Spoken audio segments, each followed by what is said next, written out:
बर'नि देंखो मुलुगाव सासे देंखोगिरिनि गोदान सिनायथि।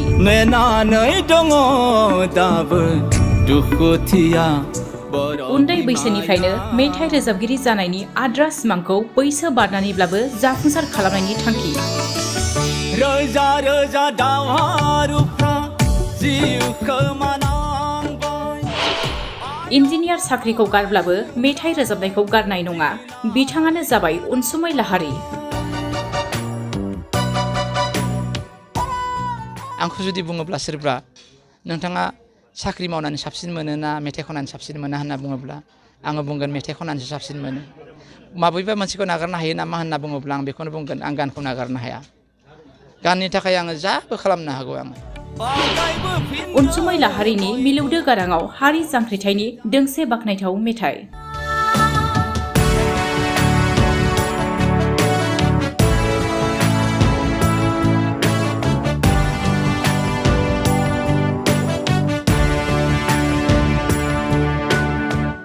गोमालांनाय उन्दुलांनाय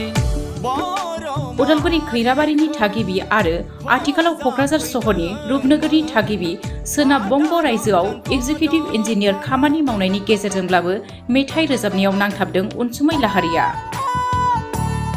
थांनाय सानखालि क'क्राझार सहरनि गौरांबिलियाव गावनि अनजालि फिसाजो उषा लाहारीनि जोनोम सान फालिनायनि लोब्बायै अनसुमै लाहारीया गावनि रोजाबनाय हारि अनफावरि एबा हारि फोजाखांनाय मिउजिक भिडिअ'खौ बेखेवनाय जायो। गावनि गोबां लोगोफोर, नखरनि सोद्रोमाफोर आरो सानसुमैफोरनि नुजाथिनायाव बेखेवनाय बिथांनि मिउजिक भिडिअ'आ जोबोरैनो बाख्नायथाव जादों। बे समाव गावनि मेथाइ रोजाबनो मोजां मोननाय आरो बिथांनि जिउ दावबायनायनि बागै मा फोरमायखो खोनासंदो।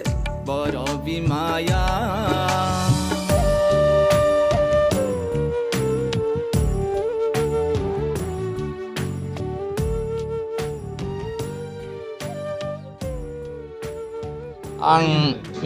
अनसुमै लाहारी, आंनि न'आ दरं खैराबारिनि गोदानारि गामियाव। आङो दा एक्जिकिउटिभ इन्जिनियार साख्रि मावो माबानि सेन्ट्रेल मिनिस्ट्रि अफ वाटार रिसर्सेस होनोमोन सिगां, दा मिनिस्ट्रि अफ जल शक्ति होननानै बुङो। मेथाइखौ मानो होनना बुङोबा आंनि जोनोमजों लाखानानै फैनाय बायदि। आंखौ जुदि बुङोब्ला सोरबा नोंथाङा साख्रि मावनानै साबसिन मोनो ना मेथाइ खननानै साबसिन मोना होनना बुङोब्ला आङो बुंगोन मेथाइ खननानैसो साबसिन मोनो। माबेबा मोनसेखौ नागारनो हायो नामा होनना बुङोब्ला आं बेखौनो बुंगोन, आं गानखौ नागारनो हाया। गाननि थाखाय आङो जाबो खालामनो हागौ आङो। आंनि गानखौ दुलाराय बर' माहारिया खोनायो खोनाया, दुलाराय सुबुं माहारिया खोनाया बे उननि खोथा। नाथाय आङो क्लासिकेल जिथुनाखि मा होनना बुङो भइस क्लासिकेलाव आङो बिसारत मोनबाय। आरोबाव दावगाबावगोन आङो, आरोबाव माखासे डिग्रि लाबावगोन क्लासिकेलनि सोमोन्दै। रिटायार्डनि उनाव आङो जोंनि बड'लेण्डआव मोनसे आंनि जायगायाव माने मिउजिक कलेज, मिउजिक स्कुल खुलिगोन। दुलाराय मा होनना बुङो बर'नि माने उन्दै उन्दै गथ'फोरखौ आङो गान फोरोंगोन। आरो बावैनो जोबोद मोनसे मोजां डिक्लारेसन होनो नागिरदों आङो जे आंनि चेनेलाव फ्रिलि मा होनना बुङो जेरै आं बैसो जानानैबो मेथाइजों खननो हायो, बे मोनसे हयथ' नोंथांमोना आंखौनो हयथ' प्रुफ मोननो हागौ। आं बिथांमोनखौ रिकुवेस्ट खालामो जे दुलाराय बर' माहारिनि जायफोरा माने मेथाइ खननाय गथ'फोरखौ मा होनना बुङो हयथ' दोनहैनो हायाखै, बा सोरबा बैसो जाबाय दाबो मेथाइ खननो गोसो दङ नाथाय सुजुग मोनाखै, बिथांमोना आंनि बे अनसुमै Lahary YouTube चेनेलाव freely classical music सोलोंनो हागोन। बिथां गुरु दङ आरो बिथांनि फिसाज्लाया 20 इयार्स तबलायावहा माने एक्सपार्ट। रमान्टिक मेथाइबो अलरेडि आं खनखांबाय। आंनि चेनेलाव थांब्ला नुगोन अलरेडि आं मोनाबिलि समनि हाभां सानाव बेफोरखौ आं खनखांबाय। बेनिफ्रायहा मा होनना बुङो बबे जायगानि बेखौ खनबाय। ओमफ्राय हायना गोनां नोंनि रैरुप महर नोंनि, बेबायदि माखासे आङो अलरेडि खनखांखाबाय, जायखौ आङो एलबाम बानायाखै नाथाय नैबे दोंनैखौ आङो बानायनाय जादों। आरो बेनिफ्राय आङो रमान्टिक, मेल'डि, ट्रेजेडि आरो गजल, हिन्दीनि, बांला आं एभ्रिथिं।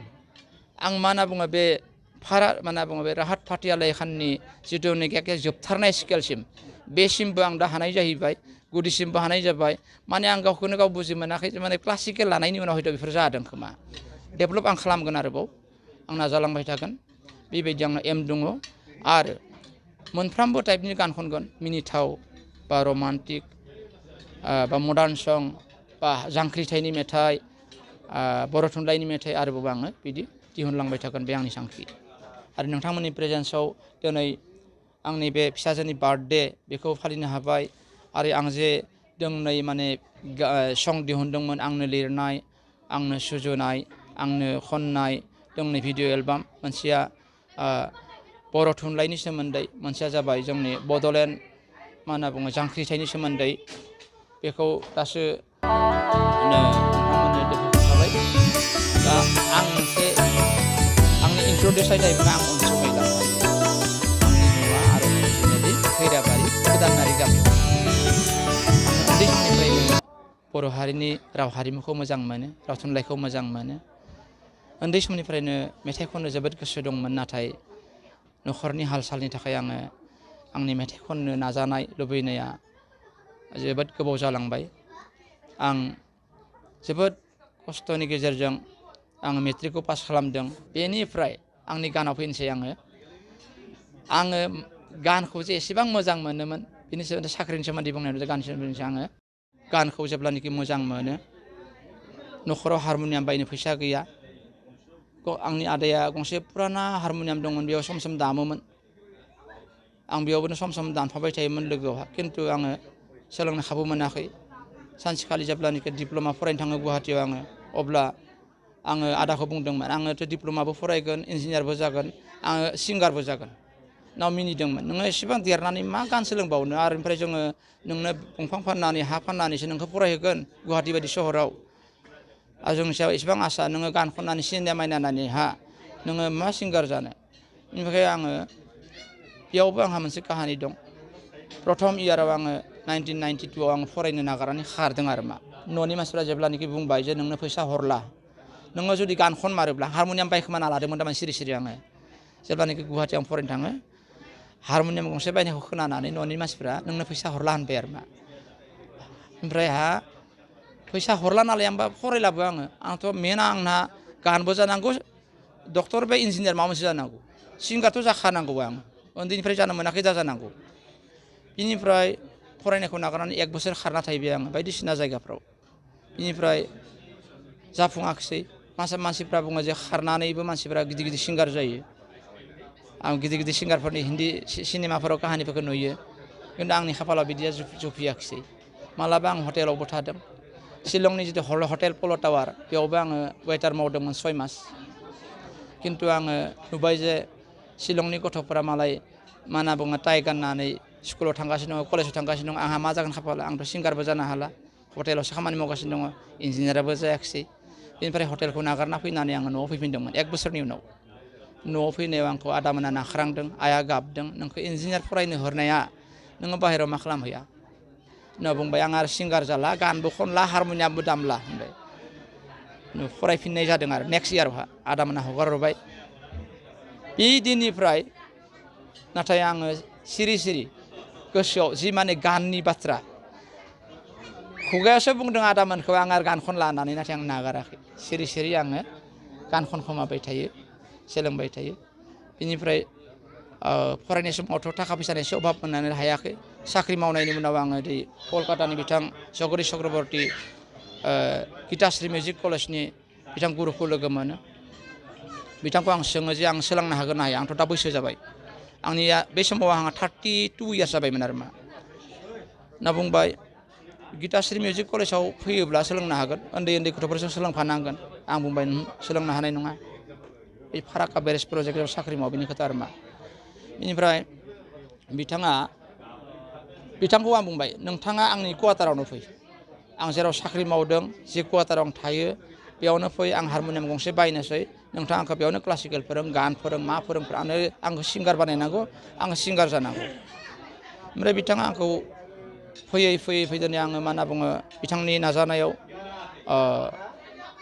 भाब संगित आरो भइस क्लासिकेल बेयाव आङो माने बिसारद डिग्रिबो मोननो हाबाय बिथांनि अननायावहा बिनिफ्राय दा आरो 2 बोसोर कर्स माने मास्टार डिग्रिनि थाखाय बिथाङा आंनो होबावदों दा बेबायदि काहानि खिन्थु आं फाराक्कायाव दिनै junior engineer assistant engineer executive engineer जाखांनायनि उनावबो आङो 18 बोसोर थाहैखांनायनि उनावबो दिनैसिम आङो उन्दैयाव जेरै बर' हारिखौ मोजां मोनोमोन हारिमुखौ मोजां मोनोमोन राव थुनलाइखौ मोजां मोनो आन्दलनखौ मोजां मोनोमोन दिनैबो आङो बर' बिमानि माने बुङो सिमां बा बर' हारिनि सिमांखौ आङो दाबो आं बावनो हायाखै मोजां मोनो बिनि थाखायनो आङो दोंनै मेथाइ लिरदों जाय लिरनायनि मेथाइ जाबाय दोंसे बर' थुनलाइनि सोमोन्दै मोनसे बड'लेण्ड जांख्रिथायनि सोमोन्दै बेखौ आंनो लिरदों आंनो सुजुदों दिनै मेथाइखौ बेखेवनाय जाबाय नोंथांमोननि अननायाव आङो बेवहाय नोंथांमोनखौ आं बेखौनो बुङो जे प्रथमबार आं आसामाव अर्थात जोंनि माने बर'फोरनि गेजेरावहा आं हयथ' बिदि मिडियानि गेजेराव नुजादों अन्नानै नोंथांमोनखौ आं बेखौनो रिकुवेस्ट खालामो दुलाराय बर' रायजो राजाखौ आंनि मोनसे गुरै आर'ज आंहा मोनसे इउटुब चेनेल दङ गोदान बारा नङा बे एखेबारे गोदान इउटुब चेनेल बिनि नामा आंनि नामावनो अनसुमै लाहारि बेखौ चेनेलखौ नोंथांमोना साबस्क्राइब खालाम आरो दिनैनि जिथु दोंनै मेथाइ जांख्रिथायनि मेथाइ आरो बर' थुनलाइनि मेथाइ बेखौ नोंथांमोना मोजाङै खोनासंदो आरो आंखौ जाहाथे आरोबाव दावगालांनायावहा हेफाजाब जायो नोंथांमोना मदद खालामदो बेखौनो बुंनानै आंनि बुंनायखौ फोजोबथ'नाय जाबाय